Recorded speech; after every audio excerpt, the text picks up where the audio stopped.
Hello and welcome to the Bible Difficulties and Answers podcast. I'm your host, Lance Smith. Last week, we spent some time giving some groundwork on Christian apologetics, simply the reason for the faith. We're going to spend these next 3 weeks giving examples of the philosophical arguments for the existence of God. Hold on, don't stop the podcast. I know you just heard me mention something about philosophy, but trust me, I will attempt to make it easy to understand. You may be wondering, why do we need to understand philosophy to help understand God? Dr. David Foster of Seton Hall University published a paper in 1996 called 6 Ways Theology Uses Philosophy.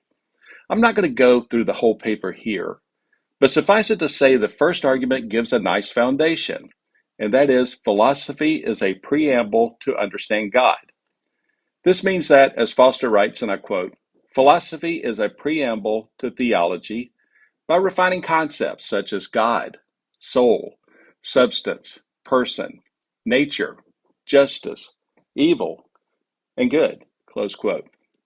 Is it any wonder that our finite minds have a difficult time understanding an infinite being? And if our finite minds could understand an infinite being, would that infinite being really be worthy of worship? So our first philosophical argument for God is one called the Cosmological Argument. Another, more specific argument we discuss is called the Kalam Cosmological Argument. Keeping in mind that our podcast length, less than 15 minutes or so, keeps us here at about the 30,000 foot level. Hopefully it whets your appetite to explore a bit further on your own. That being said, let's dive in. The scientific community is almost unanimous in agreeing that the universe exploded into being. That means that prior to this Big Bang, space, time, and matter did not exist. As a Christian, I am perfectly aligned with this explanation of the beginning of the universe. It's comforting to know that when discussing the Big Bang, I know with confidence who did the banging. So this makes sense for the existence of an infinite being. Why is that? Since space, time, and matter had a specific beginning, that can only mean that something beyond space, time, and matter had to be the cause. Does that make sense? So as we carry this argument to its logical conclusion, Dr. Frank Turek, in a blog post entitled "The Universe Had a Beginning," says, this cause must also be personal in order to choose to create, intelligent to create such a fine-tuned universe, and powerful to create out of nothing. As a spaceless, timeless, immaterial, personal, intelligent, powerful being is exactly what theists call a God. And that's the end of Dr. Turek's quote. So we have a Big Bang caused by the Big Banger. Probably not what you're expecting today in a philosophical argument. Now, however, there's a counter argument used that says there really was no Big Bang. The universe, as we know it, has always existed. There was no beginning because you can't begin something that always was. It's kind of a nice attempt to take creation out of the equation and do away with the existence of a God. But this falls into a common philosophical conundrum called the infinite regress of time. The infinite regress of time. Hang with me here, folks. What this means is that it's impossible to have an infinite regress of time, since time itself had to have a beginning. As Amy Hall wrote in a 2013 article entitled "Who Created God?" she says, and I quote, "It's important to note that an infinite regress of causes is logically impossible. That is, there could not have been an infinite number of events happening one after another in our universe's past because we would never have reached the events happening now.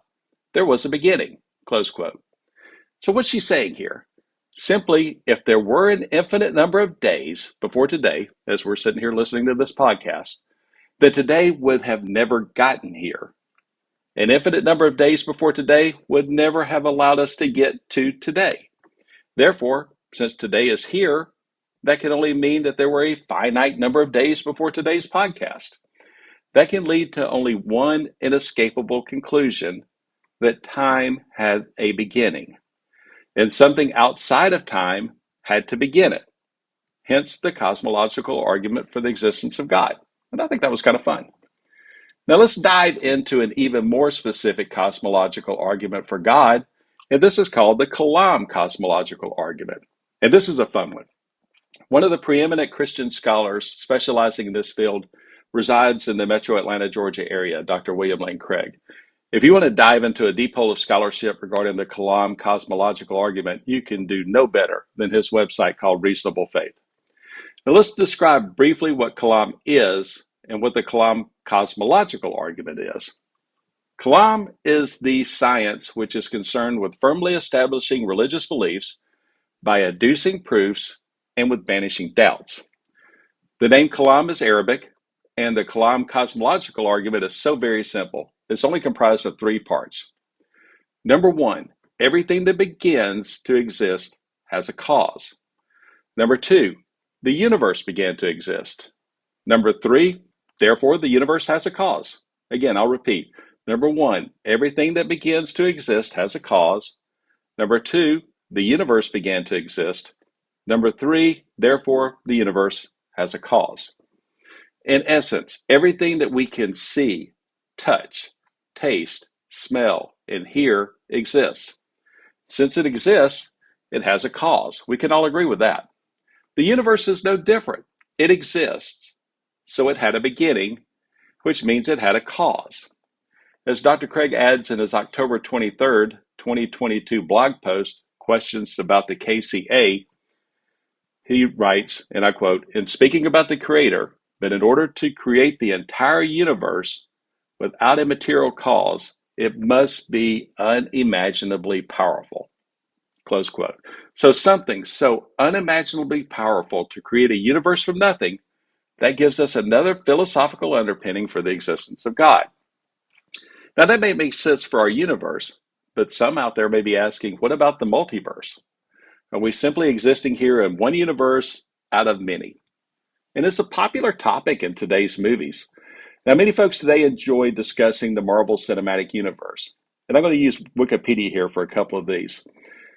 In Wikipedia, it quotes, "The multiverse also plays a role in the Marvel Cinematic Universe, MCU, which is known as Earth 199999 in the comics. Its concept was first introduced in Doctor Strange in 2016, before being explored more deeply in Phase 4 of the MCU, starting with Loki 2021, Spider-Man No Way Home 2021, Doctor Strange in the Multiverse of Madness 2022, Ant-Man and the Wasp Quantumania 2023, and the animated series What If 2021. Additionally, Sony's Spider-Man universe, SSU, ties into the MCU multiverse.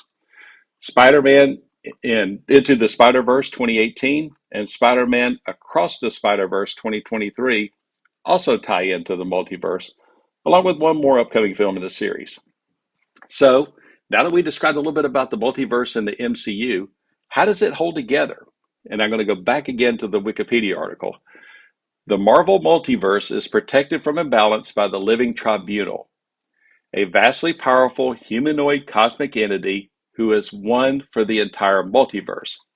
It may act to prevent one universe from amassing more power than any of the others, or from upsetting the cosmic balance in some way.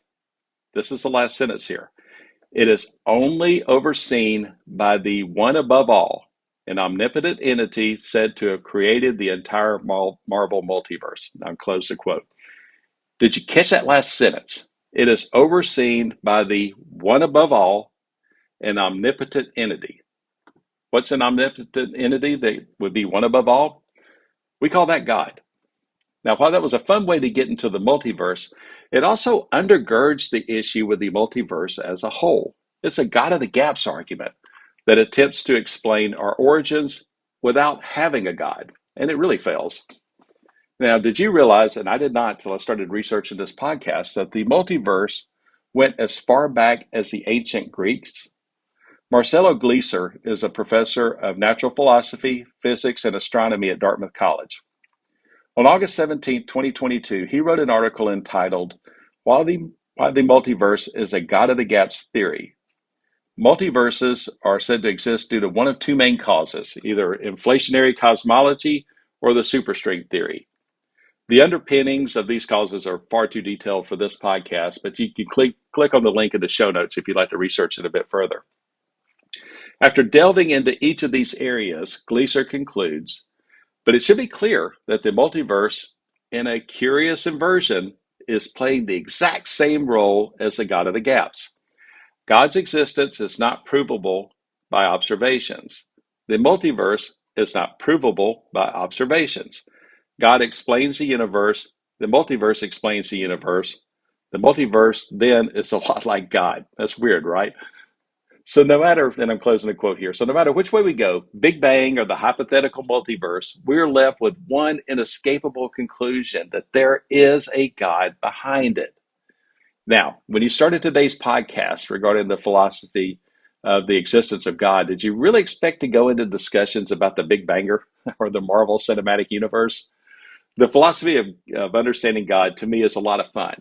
And that's my goal, is to have fun while we learn together here. Now, keep in mind, as we go through these next several weeks regarding the philosophical arguments for the existence of God, we are seeking to prove that God exists through philosophy. These arguments do not prove the Christian God. That's going to come a bit later. Please reach out to me directly at our email address, BibleDifficultiesAndAnswers@gmail.com, with questions, comments, concerns, fits of righteous indignation, or just to say hi. Also, please like and subscribe to this podcast, and also write a review and give it a 5-star rating on Apple Podcasts, Spotify, Podbean, Pocket Cast, or your podcast venue of choice. It really does help to get the word out about the most amazing book ever written. Again, I'm Lance Smith. Until next time, I wish you good luck, good health, and God bless. So long, everybody.